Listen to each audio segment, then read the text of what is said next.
कानो देखी एपिसोड 3 खौफ। स्टोरी ईरा टाक। वॉइस ओवर एंड म्यूजिक विकी सेट। अगस्त का महीना था। बरसात पूरे जोर पर थी। निशा के कुछ दोस्त कोलकाता से मुंबई आए हुए थे। उनसे मिलने के लिए वो घर से करीब शाम 6 बजे निकल गई थी। निशा एक टीवी एक्ट्रेस थी। वो मड आयरलैंड में रहती थी, जो 3 तरफ से पानी से घिरा हुआ एक सुंदर टापू है। मलाड से वह सड़क मार्ग से जुड़ा हुआ है। डिनर करने और दोस्त के साथ बातें करने में 11 कब बज गए उसे पता नहीं चला। निशा जब जाने की कोशिश की तो दोस्तों ने कहा, अरे यार, तुम्हारे पास तो गाड़ी है, चली जाना, थोड़ी देर और रुक जाओ, हम कौन सा रोज आते हैं। ये कह के रोक लिया। 12:15 बज चुके थे। होटल से जब वो बाहर निकली, बहुत तेज बरसात चालू थी। उसकी माँ का भी तो 2-3 बार फोन आ चुका था। रात में मड आयरलैंड जाने का रास्ता सुनसान हो जाता है। 6-7 किलोमीटर, कोई खास आबादी नहीं। मलाड से रात 12:30 बजे वहाँ को आखिरी बस चलती है। उसके अलावा कुछ इक्का दुक्का गाड़ियाँ ही इतनी देर रात तक नजर आती है।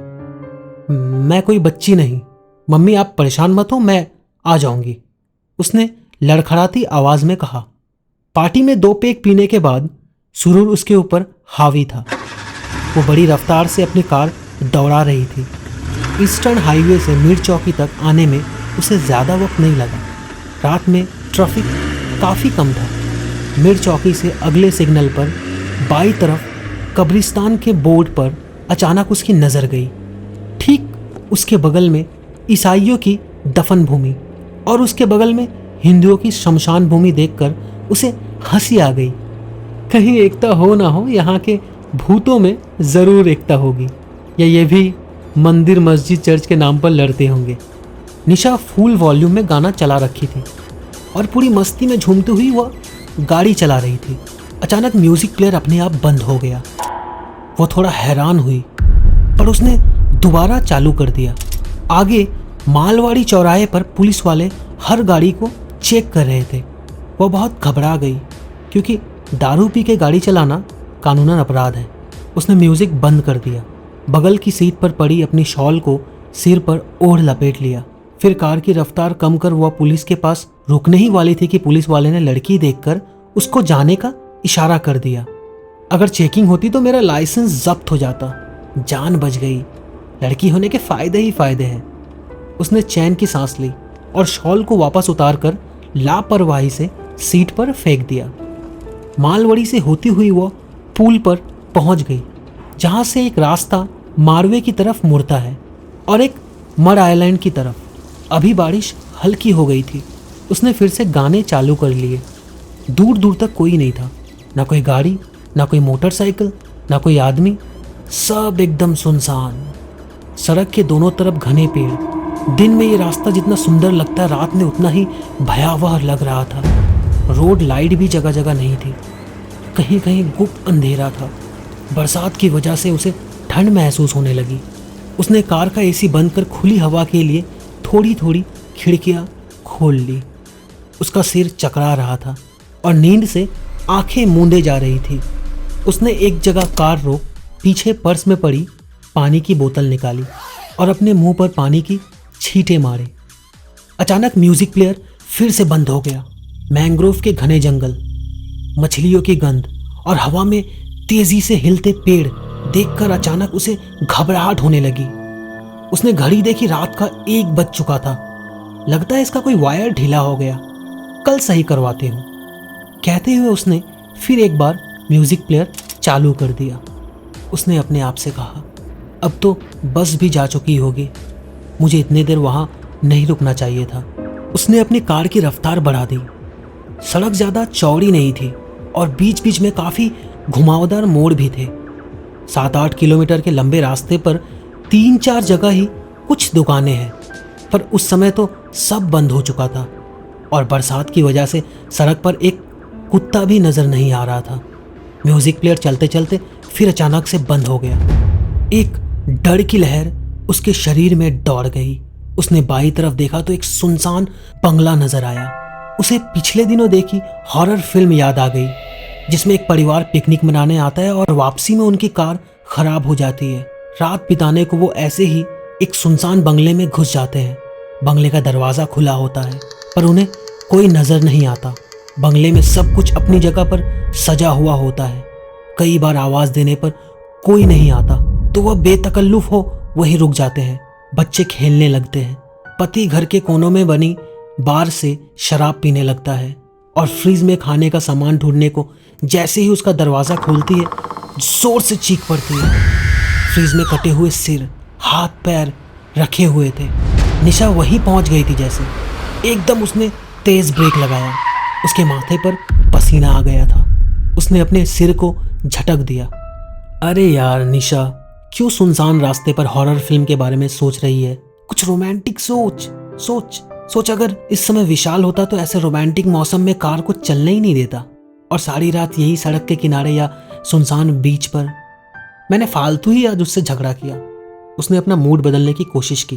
विशाल उसका बॉयफ्रेंड था जो मुंबई से बाहर किसी काम से गया हुआ था, इसलिए वह नहीं चाहता था कि निशा देर रात तक पार्टी करके अकेले आए। इस बात पर शाम को उनकी कहासुनी हो गई थी। उसे विशाल की याद आने लगी। उसने विशाल को फ़ोन मिलाया। उसका फ़ोन स्विच ऑफ आ रहा था। डैशबोर्ड से विशाल के गिफ्ट की हुई सीडी उठाई और म्यूज़िक प्लेयर में लगा दी। तू नहीं तो तेरी याद सही। विशाल, आई लव यू बेबी, निशा ने लड़खड़ाती आवाज़ में कहा। उसने वॉल्यूम फुल कर दिया और खुद भी ज़ोर ज़ोर से गाने लगी और डर एकदम से गायब हो गया। बाहर तेज़ बारिश शुरू हो गई थी। उसने खिड़की पूरी खोल ली थी और बारिश की बूंदें अपने हाथ में लेकर उछालने लगी। तभी अचानक म्यूज़िक प्लेयर बंद हो गया। वह एक झटके में अपने नशे से बाहर आए। उसका डर झुरझुरी बन पूरी शरीर पर लौट गया। ये क्या हो रहा है? कहीं कब्रिस्तान से कोई भूत तो गाड़ी पे नहीं चढ़ गया? उसने गाड़ी की लाइट जला डरते डरते पीछे देखा। कोई नहीं था। उसने डैशबोर्ड पर रखे गणेश जी की छोटी मूर्ति को छुआ और माथे से हाथ लगाया। थोड़ी देर आप ही हनुमान जी बन जाओ प्लीज़ गणपति बप्पा। सब कितना सुनसान है। ऐसे में अगर कार का टायर पंचर हो जाए तो, गाड़ी अचानक बंद हो जाए तो, मुझे मार के फ्रीज में रख दे तो। विशाल सही कह रहा था, मुझे नहीं जाना चाहिए था। एक के बाद एक विचार उसके दिमाग में तेजी से आने लगे। उसकी दोबारा म्यूजिक चलाने की हिम्मत ना हुई। अचानक एक गाड़ी के हॉर्न से उसकी तंद्रा टूटी और घबराहट कई गुना बढ़ गई। एक सफेद रंग की स्कोडा कार बड़ी तेजी से लहराती हुई उसे ओवरटेक कर गई। गाड़ी को देखकर ऐसा लग रहा था उसको चलाने वाले ने जमकर पी रखी हो। मड आइलैंड में रईस जादू की पार्टियों के अड्डे हैं और पुलिस भी इधर कम नजर आती है। उसे डर लगने लगा, कहीं यह मुझे ओवरटेक कर गाड़ी ना रोक ले। कोई मदद को भी नहीं आने वाला और मेरा रेप कर झाड़ियों में फेंक जाए। तरह तरह के बुरे ख्याल उसके दिमाग में आने लगे। उसकी धड़कनें बढ़ने लगी। स्कोडा काफ़ी दूर जा चुकी थी। देख उसको थोड़ी सी राहत मिली। उसने अपने गाड़ी की स्पीड थोड़ी कम कर ली, गाड़ी का सेंट्रल लॉक लगाया और खिड़कियां बंद कर ली। अब तो बहुत सतर्क होकर गाड़ी चलाने लगी। लगभग 1 किलोमीटर जाने के बाद उसे वह स्कोडा खड़ी हुई नजर आई। उसकी पार्किंग लाइट्स चालू थी। 3-4 लड़के उससे टिके हुए शराब पी रहे थे। अब वह बहुत घबरा गई। उसका दिल जोरों से धड़कने लगा, जैसे अभी अभी उछलकर बाहर आ जाएगा। हे भगवान, अब क्या करूं, क्या करूं, क्या करूं? वह जोर से बोलने लगी। उसने अपनी गाड़ी की स्पीड बढ़ाई और स्कोडा के पास से तेजी से निकल गई। उसके निकलते ही वो सभी लड़के स्कोडा में बैठ गए और उसका पीछा करना चालू कर दिया। शायद उन्होंने देख लिया था कि कार एक अकेली लड़की चला रही है। निशा की घबराहट का लेवल बहुत बढ़ गया था। उसका गला भी बुरी तरह सूखने लगा। उसने रोना चालू कर दिया। वो बार बार आंसू पोंछती हुई कार के रियर व्यू मिरर में देखती कि स्कोडा कितनी दूर है। स्कोडा उसके पीछे पीछे हॉर्न बजाती हुई आ रही थी। कभी वह उसके एकदम साइड में ले लेते और कभी ठीक पीछे। गाड़ी में 4-5 लड़के थे जो शोर करते हुए पूरी तरह नशे में थे और ज़ोर ज़ोर से उस पर भद्दी भद्दी फप्तियाँ कस रहे थे। निशा को लगने लगा कि उसके जीवन का आखिरी दिन आ गया है। मैंने कभी नहीं सोचा था मुझे इस तरह मरना पड़ेगा। माँ पर क्या बीतेगी। विशाल, काश तुम मेरे साथ होते। वो फफक के रो पड़ी। अरे अब रुक भी जा जाने मन, एक आवाज़ जोर से आई। 100 नंबर फ़ोन करती हूँ, सोचते हुए निशा ने अपना मोबाइल उठाया और घबराहट में वो हाथ से छूट सीट के नीचे गिर गया। उसने एक हाथ से स्टीयरिंग संभालते हुए मोबाइल को ढूंढने की कोशिश की, पर वह उसकी पहुंच में नहीं आ रहा था। इसे तो रोकना होगा यार, बहुत बल खाकर गाड़ी चला रही है, दूसरे लड़के ने चिल्लाकर कहा। ये नशे में डूबी आवाज़ें उसके कानों में गर्म लावे की तरह घुस रही थी। उसे अपनी चेतना खोती हुई महसूस होने लगी।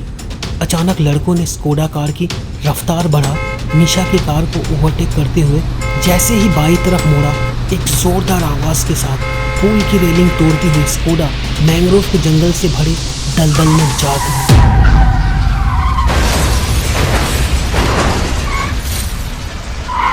निशा ने पूरी ताकत से ब्रेक लगाया। एक झटके में उसकी कार रुक गई। उसकी आंखें फटी की फटी रह गई। वह स्तंभ थी। उसका दिमाग सुन्न हो गया था। वो समझ नहीं पा रही थी कि अचानक से ये सब क्या हो गया। तभी मोबाइल की घंटी बजने लगी। मोबाइल की आवाज़ भी जैसे उसके कानों के पर्दे फाड़ दे रही थी। वो अपनी जगह से हिल भी नहीं पा रही थी। उसका शरीर पत्थर हो गया हो। बरसात तेज़ हो गई थी। 5 मिनट बीत गए और वह अभी भी उसी जगह पर खड़ी थी। मोबाइल 2 बार बजने के बाद बंद हो गया। वह चाहकर भी मोबाइल को झुक कर ढूंढ नहीं पा रही थी। उसने खुद को संयत करने की कोशिश की और अपने आदत के मुताबिक कार के रियर व्यू मिरर में देखा तो एक सजी धजी औरत का चेहरा नजर आया। बड़ी काली आंखें, सुर्ख लिपस्टिक और माथे से बहता हुआ खून जो उसके चेहरे के बाएं हिस्से को ढके हुए था। वो एक झटके में पीछे मुड़ी, पर पीछे कोई नहीं था। उसने गाड़ी पूरी रफ्तार से भगा दी। वो चीखना चाहती थी, पर डर से उसकी आवाज़ निकलना बंद हो गई। उसके होश फाख्ता हो गए। उसने गाड़ी की लाइट जला दी और डर के मारे दोबारा रियर व्यू मिरर में नहीं देखा। निशा पसीने से तरबतर हो चुकी थी। बदहवास हो 20 मिनट गाड़ी दौड़ाने के बाद किसी तरह अपने घर पहुंची। उसने अपनी चाबी से दरवाज़ा खोला। चुपचाप माँ के कमरे में जाकर उसके पास लेट गई। अपने कमरे में जाने की तो उसकी हिम्मत ही नहीं हो रही थी। मैं कहती थी ना, इतनी रात में उस रास्ते से आना खतरनाक है, पर तू कभी सुनती नहीं। कल रात एक एक्सीडेंट हो गया, सब मारे गए। माँ हाथ में चाय और अखबार लिए उसे जगा रही थी। निशा एक झटके से उठ बैठी। उसने अखबार छीनकर खबर देखी। बड़े बड़े अक्षरों में लिखा था, भूतिया पुलिया से टकराकर एक और कार दुर्घटनाग्रस्त, गाड़ी में सवार 5 लड़कों की मौत। लड़के स्कोडा कार में थे और सभी ने भारी मात्रा में शराब पी रखी थी। पुलिस ने बताया कि रफ्तार की वजह से उनका गाड़ी से कंट्रोल खो गया था और गाड़ी पुलिया की रेलिंग तोड़ती हुई खाई में गिर गई। पर स्थानीय लोग उसे दुल्हन की भटकती आत्मा का कारनामा बता रहे हैं, जो अक्सर देर रात इस जगह के आसपास अक्सर घूमती है और गाड़ियों से लिफ्ट मांगती है। इससे आगे वह पढ़ ना सकी। उसे रियर व्यू में देखा दुल्हन का चेहरा याद आ गया। और यहाँ इस कहानी का अंत होता है। तो दोस्तों, ये कहानी अच्छी लगी तो ज़रूर शेयर करें। फिर मिलेंगे अगले एपिसोड में एक और कहानी के साथ। अलविदा।